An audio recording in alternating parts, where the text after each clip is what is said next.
This is woke media's rallying cry, a cry for freedom and justice. You're watching woke media, the call of the world. All woke media, come to the free land. 大家好，我是桑普。7月1号，就是今年是中国共产党所谓100年的那个所谓的党庆，但是站在我一个从香港来的人，在台湾，我觉得是一点都没有什么高兴的感觉，而且是觉得非常可耻，非常恶心。因为很简单一件事情，这个党一开始到现在没有1分钟、1秒钟是没有问题的。中国共产党一开始就是苏联第三国际的傀儡党，它的创立本身就是在苏联的第三国际的策动之下创立的。维金斯基、马林等等的故事，怎么策动那个陈独秀等等人去创立这个党，而且全程供应他的钱。如果说有勾结外国势力，这个都没有办法形容，因为它是全部由外国势力操控的一个政党。那后来没有操控了，其实变得更流氓。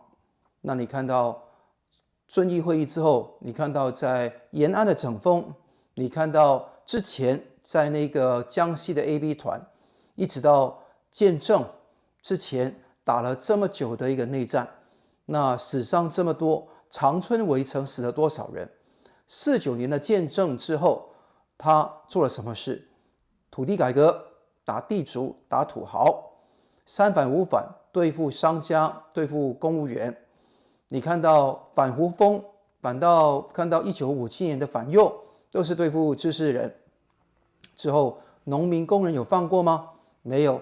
大炼钢，还有那个三面红旗、卫星田，1958到61年的人道危机，总共有3000多万人非自然死亡，就是被活活的饿死。之后社教还有那个文革，更加有数以百万到千万计的人死亡，或者整个人心都完全溃烂，因为人的信用没有了。你再看到后面邓小平时代一波接一波的运动，8964更加是动刀、动枪、动坦克来屠杀手无寸铁的北京的人，而且大搜捕毫无疑问是一个大问题。之后在所谓的走共产主义的路之后，兼有这个走民族主义的路，变成一个国家资本主义、一个纳粹化的中国，就是用钱来麻醉大家。大家不是在一个公平的游戏规则之下去竞争，而是在靠关系、靠权力、靠财富的比拼。这个地方非常可怕。那后来99年镇压法轮功，那之后也看得到，在千禧年代，无论是江湖的年代，都是不断镇压不同的人权的勇士。你看到刘晓波被捕，你看到三鹿奶粉的事件，你也看得到整个维权的人士跟律师一个一个被抓。05年更掀起705的大抓捕的高潮。那在后来的习近平时代，延续胡锦涛晚期的作风，一直以来加强打压，结合新的科技，更加天网般的掌控每一个人的巨细靡遗的个人资料跟行踪。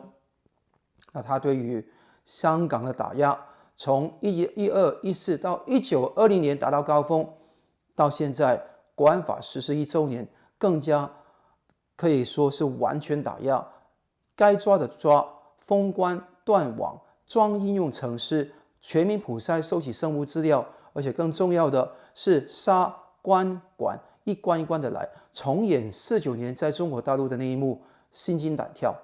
在台湾极度多的在地协力者，在台湾继续的做出他的工作，统促党还有很多蓝红的联盟更加非常的盛嚣尘上。在国外一带一路一直的染指很多的国家，配合疫苗外交跟战狼外交，把中共最恶质的东西发挥到极致。所以中共建党100年，就是人类悲剧的其中一个最大的泉源，也是当今人类生死存亡非常大的一个重点。要怎么办？分3方面。中国人自己要自己觉醒，没有人能够救中国，除非中国人自己救自己。如果每一个人要躺平，或者说沉迷于钱、财、色、面子、关系，那是完全没有解决。如果没有一个追求真善美的观念秩序，就好像英美自从宗教改革以来追寻的这一条路的话，我想中国是不可能走出这个三峡或者这个回圈的。那这个 awakening 这一种觉醒是相当的重要。另外一方面，在中国的边沿边陲地带，你看得到，无论是流亡的藏人，或者说缅甸，或者说香港，或者说台湾，大家都要第一个保护自己，要跟中国切割，不要让中共的政权借着中国的名义来染指到这个地方。须知道，中共其实的执政的基础其实是一大堆沉默漠视他愿意接受的中国人所造成的。这个文化的基因不改，这个共产党的专政永远不会改。倒了一个中国共产党，会有另外一个中国共产党出现，因为这个是文化的基因，要脱胎换骨才能做得到。那边陲地带就分开，就要跟他们划清界限，这个很重要。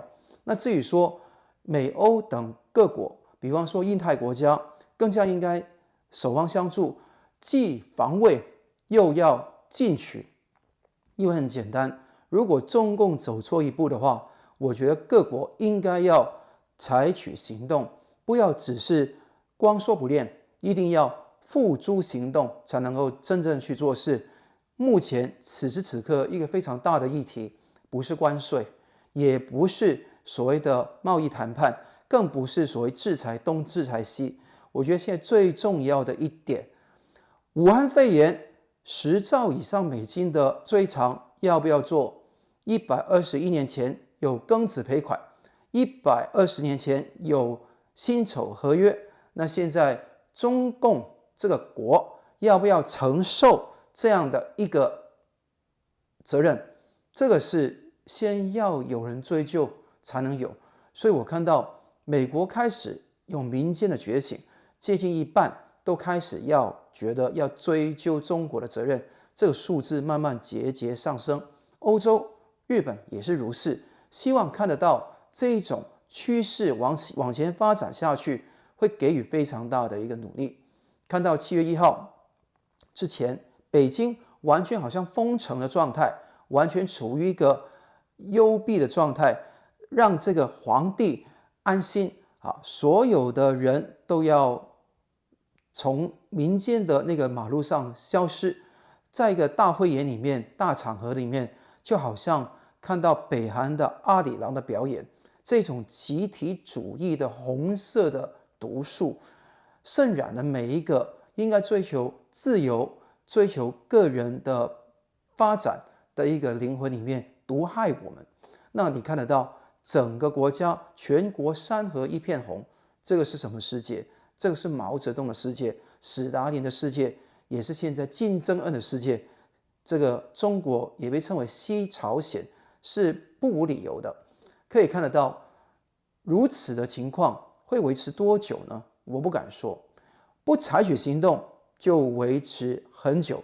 因为中国人如果继续还是觉得钱财大才是好，那这个可以肯定，这个完全没有改变的空间。所以我觉得觉醒应该也要从一点一滴对他们的思想启蒙开始，唯有思想启蒙，才有公民社会的可能性。有人追求真善美的观念秩序，才懂得向往自由跟责任是一个铜板的两面。那这样的话，才是健康的一个自由民主的社会。如果一步到位的去想说要推翻某个政权，那如果人心没有改变的话，一切都是徒劳的。2000年来，想出三峡的这个尝试，现在远远没有成功。那我希望大家能够启迪中国人本身的启蒙，也同时也希望大家能够防御自己，也是扑灭一个即将要吞噬全世界文明的邪恶政权。希望大家保重，加油。Ladies and gentlemen, I am a political commentator was based in Hong Kong, who was based in Hong Kong and is now based in Taiwan. My name is Sampu. This year, the 1st of July, is the 100th anniversary of the CCP. CCP was established in 1921. From the very beginning, it was a puppet party, fully controlled and dominated by the Third International, aka the Soviet Union. From Lenin to Stalin, the Soviet Union had a full grasp of this regime. This CCP regime was not an independent regime, but was a puppet by the Soviet Union. And all through these years, after they sought their independence by Mao Zedong during the so-called Long March, it's a long exile, okay, in the 1930s, it gained some sort of independence, but not full independence from the Soviet Union. And bit by bit, after the death of Stalin, Mao got full independence from the Soviet Union. But all through these years, the days, the years were really hostile. And their regime were really brutal and totalitarian. And they're cheating. And over the days, you can see so many slaughters by the Group AB event in the 1930s in the Jinggangshan area. And you see the Yan'an kind of wipeout movement back in 1940s. And after they got the regime of China, they threw very hostile means, like they starved the civilians in Changchun to death in 1940s. And after they got the regime, built up the country, so-called state of the People's Republic of China in 1949, they started a series of movements. In 1950, they started the land reform movement. And actually, they have a quota, a minimum quota, to kill a certain percentage of people in China, namely those landlords and rich farmers. After that, they tried to persecute those civil servants and also Kuomintang old officials and also merchants by certain movements. And later on, they put their focus on intellectuals, and they wiped out so-called intellectuals in the anti-right movement. And after all, there's a more devastating move. They killed more than 30 million people in China, farmers and workers alike, because in the kind of Great Leap Forward movement, they killed so many people during 1958 to 61. And after that, their social education movement, and after the Cultural Revolution, which was now well known worldwide. And the red flags and the red guards, little red guards, they are really monsters. Okay? And more than millions of people were killed in the Cultural Revolution regime. After Deng Xiaoping gained the power, the days were better, but not yet so good.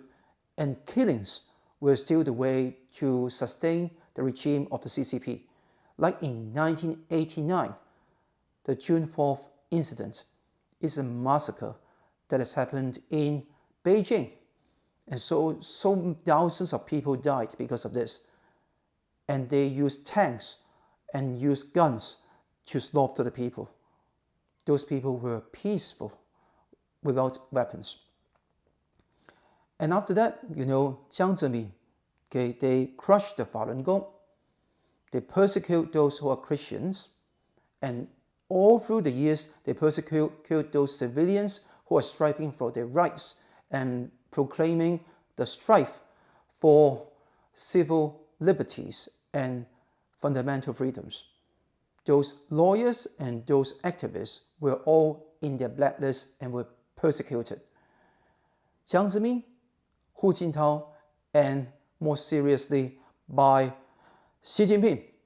So from the second half of the Hu Jintao regime and also the full regime, the 10 years dictated by Xi Jinping, China is in the dark ages, one of the darkest ages ever since my birth. And you know, all through these days, you see Xinjiang, Tibet, and also Hong Kong, they were crushed by this totalitarian regime. And you see Hong Kong is an international city, and the one country, two systems is just a joke or simply a lie. But many people believe in that. And when they tear off their masks, they show up their teeth and claws, and everyone knows this is the reality and the genuine essence of the CCP regime. Through 2012, the anti-national education movement, and also the umbrella movement in 2014, and also the anti-extradition movement, the democratic movement in 2019 to 20. People are very brave, courageous, and with righteousness to proclaim peacefully in the streets, but nothing has changed. And there are of course some clashes between the people and also the police. And the police and also the national security arm of the CCP crushed this movement. And with the launch of the so-called national security law in June 2020, many people have chosen to keep quiet. And some of them, like me, have chosen to migrate to Taiwan and to become a new Taiwanese in Taiwan. The way ahead is not really bright. The way ahead will be full of hurdles. I will see there are three things that the international world should think about.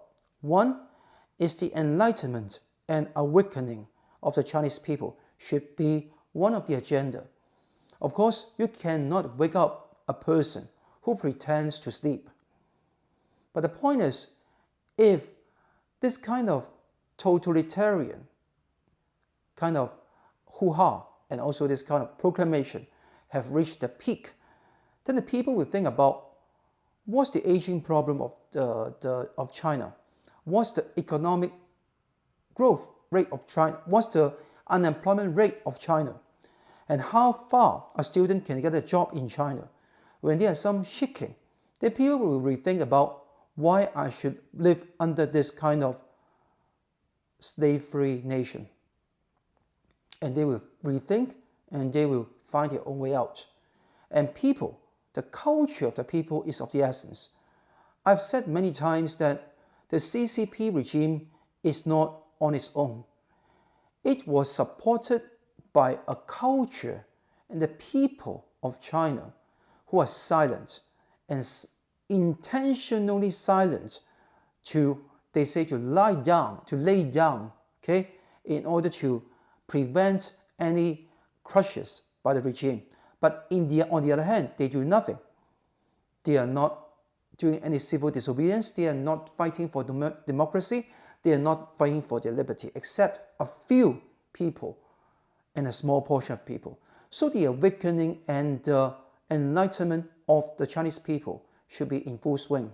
And this is one of the things that the Chinese people on their own can only help China. I myself and many others are out of China, and I'm not one of the Chinese pie. I cannot help them to help themselves. But the way they do it is to listen to our voices and rethink on their own. The second layer is the borders, peripherals, and the surroundings of China, namely Tibet and also Hong Kong and also Myanmar and also, you see, Taiwan. And all these countries and also or places, these people will need to segregate and also prevent this regime from interfering into their businesses. Like the Tibetans in India, in Dharamsala, they need to think about how they can preserve their own culture and language. Same for Hong Kong. Although they are now being crushed, although there were no 4th June candlelight vigil, and also no kind of rally on the 1st of July, and also no Apple Daily anyway. But Hong Kong people will need to think about how to preserve their own culture, preserve their own values and visions with their own generation and the next. And for Taiwan, there are so many CCP helpers that they are helping the CCP to assimilate into the Taiwan media and also every sector of the business or even the government.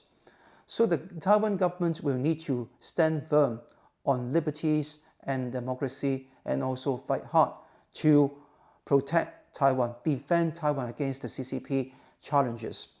And the third layer will be for other countries in the whole world, like the US, Canada, you have Australia, you have New Zealand, you have Britain, Japan, India, Korea, and also so many countries in Europe and many other places as well.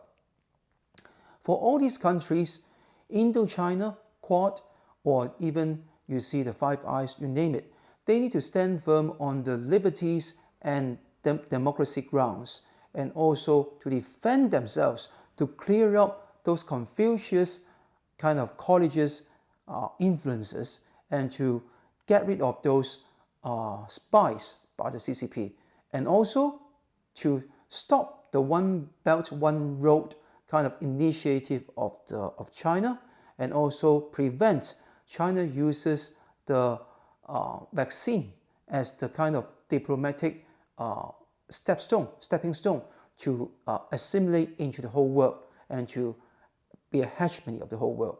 This kind of hegemony over the whole world is one of the ancient kind of vision or mission of this kind of Chinese empire. And the emperor of China is nowadays Xi Jinping. And Emperor Xi is doing the same thing.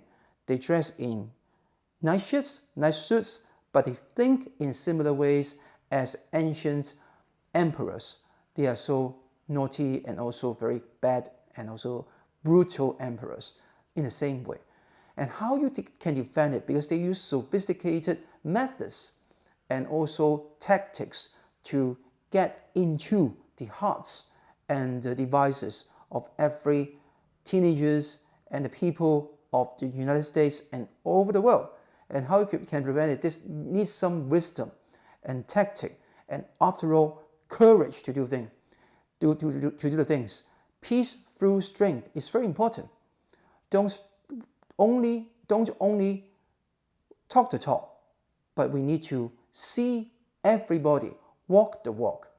Only when people walk the walk, then the CCP regime will face a huge challenge which they need to draw back.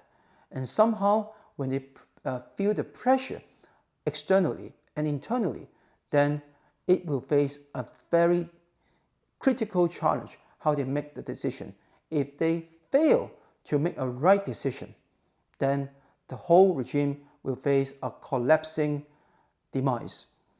This will be soon, this will be later, I don't know. But I think sooner or later, this will happen. 100 years is a long time. I don't believe there will be another 100 years. Maybe a few years more, maybe a decade. The CCP regime is now kind of ruining within itself, but it is not collapsing.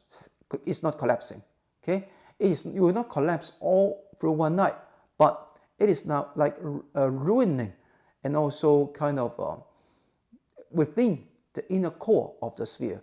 You can see everyone is singing red songs and praising Xi Jinping to be the best. And this kind of dictatorship is similar to what we have faced in Adolf Hitler and also Joseph Stalin. And you can see Joseph Stalin has reigned his regime for half a decade. Okay, Adolf Hitler is much shorter period. But anyway, you will see CCP is now facing a 100-year anniversary. How long more it will take before its collapse? I can't guess, because guessing will not help. action will help.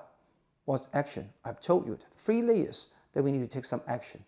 Hand in hand, we stand tall, we stand together, and I believe that every one of us who believe in freedoms and core values to pursue what is really good, true, and also against the evil of the CCP will stand tall and stand together to work against it.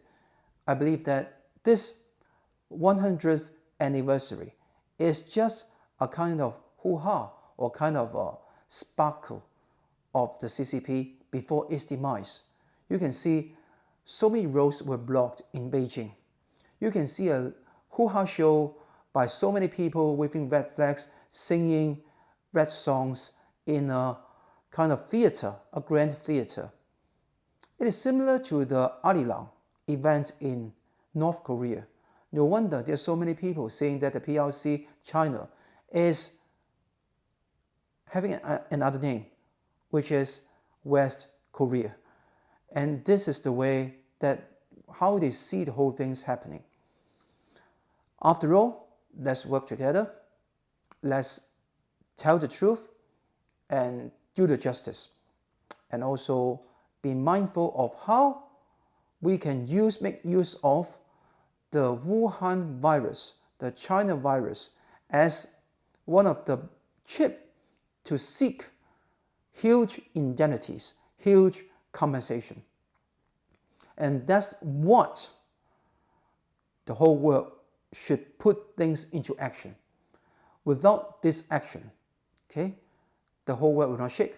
If you're afraid of doing something and keep the dictator on his own stage, that's what the appeasement policy by Chamberlain against for Adolf Hitler. And after all, this will not stop Adolf Hitler from enlarging and continue to encroach against the others. The only way to stop it is to warn it and put warnings into action. It's not just lip service. So hopefully, I wish those brilliant minds in the US and all over the world will know what I mean and also put real steps into action. Thank you very much. This is not the end of the world. This is not something that worth really having a champagne to celebrate. But I think this is a challenge, a test put by God, the Almighty, for every one of us in mankind. God bless you.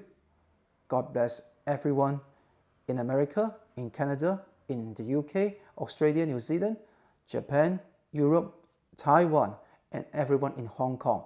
God bless Hong Kongers, and God bless all the Chinese to be awakening. This is far more important than what I've said. God bless you.